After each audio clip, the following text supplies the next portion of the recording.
Hi, good day everyone. My name is Steven Daniel and I'm from L2 Icon. This initiative titled Charity Premier is a combination of being a charity drive while also raising awareness of the great deeds of some of the charitable organizations in our community. It is my pleasure to welcome Mr. Tan Jin Hao, or as he prefers, GG, from IQ70 Plus, who is the Vice Chairman of the organization based in Petaling Jaya. Thank you for joining us today, Mr. Tan. Thank you for having us.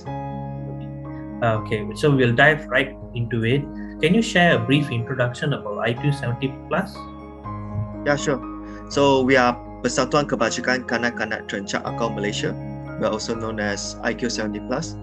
So we are a home, we are an organization that takes care of people who suffers from intellectual disabilities such as Down syndrome, cerebral palsy, global development delay, learning difficulties, and others as well.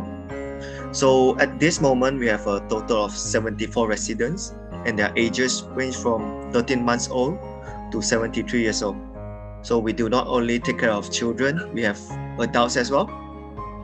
So actually, most of the children or the residents here, they're actually from single family, they're from poor family, where their family are facing like financial problems. Their family do not have the abilities to take care of these special children. So they look for our help. So for our part, we do not charge any of them. We take care of these children for free, but with condition. We need to make sure that they really needs help. So we need to make sure that these children, their family members, really do not have the ability to take care of them. So we need to go through a few interviews. We need to check their background. After that, once we approve everything, we'll take them in. So we'll put them under our care. Okay. So far, you meant your charity organization has been around since when? So we have been around. Next year we'll mark our 10th years. So we are here since 2012. So it's been a very amazing long time. Yes. And you've been there 4 years, right? Yes, 4 years working here. And you started as a volunteer before you went into it full time. Yes, I was a volunteer. So before I started working here, so I was a volunteer, just helping out and playing with the children. That time we have like roughly 30 residents only. But unfortunately, a few of the staff they live here, so they do not have enough manpower to take up these children. And since I'm looking for like jobs because I just graduated that time, so I tell myself, maybe I'll just stay here for a few months, just helping out a little bit. But at the end, the number of residents they just keep on increasing, and then we do not have enough manpower at the end as well. So I decided to stay until now. How many people has your organization helped throughout this almost 10-year period? So we started with only 6 residents actually. So it built up slowly. Now we have a total of 74 residents. For this 9th year, because among these 74 residents, some of our children actually they leave our home, or some of them actually pass away here because some of the children their health is not as good as us. They are not as strong as normal people. So if you want to say total, roughly 90 people. And then apart from, how does your organization collect funds, and how much do you need roughly in a month to run your operations? So to gather funds, actually our home we rely solely on public donation, because we do not charge any of these children. We do not charge their family members, so only through public donation. So before this pandemic, we run a lot of like charity events, charity drives, charity concerts, charity dinners to gather funds. So a lot of offline events. But now during this pandemic, we are not allowed to carry out any offline events. So it's only through online platforms, like through Facebook, to Instagram, to our website to spread our news. So it's very tough actually through online only, because for people who want to help, they are very like they're very afraid, because a lot of people are doing like online scamming activities.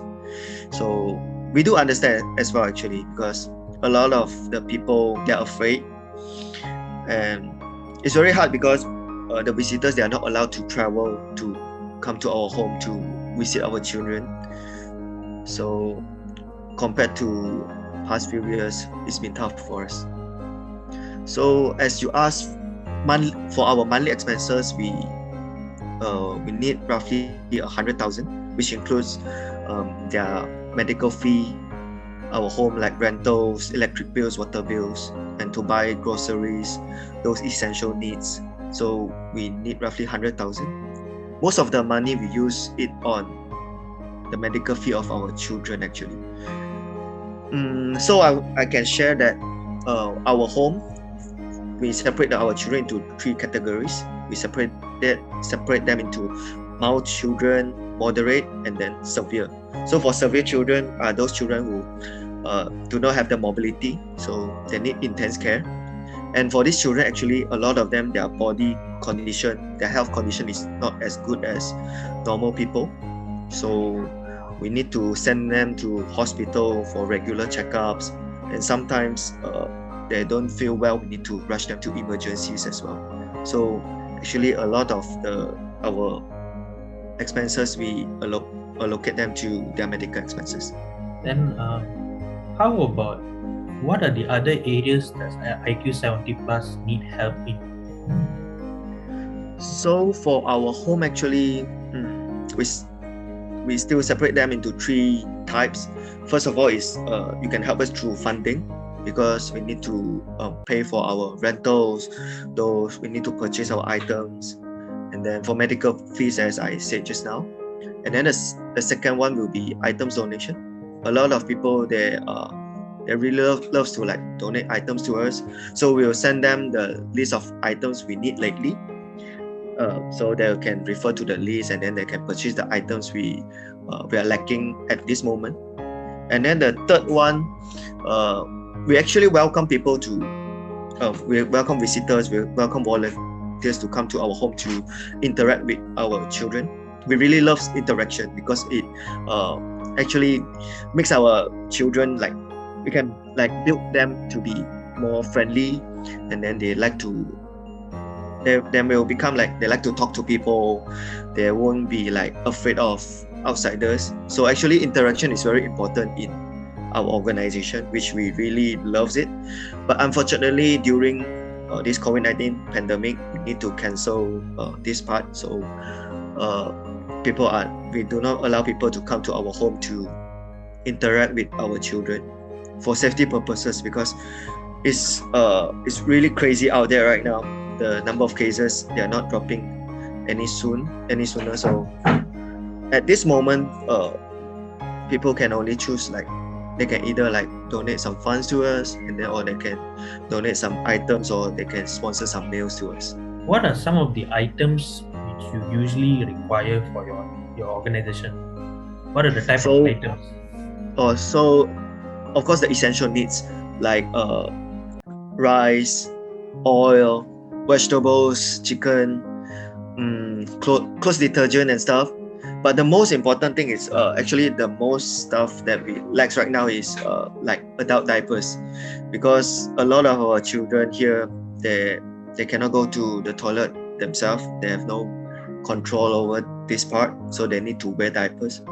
So we need a lot of adult diapers. And then some of our children, they need to drink like higher quality milk, because they cannot consume solid food or even liquid food, so they only rely on milk powder. So we spend most of the money on items. Items why we purchase a lot of like diapers and milk powder.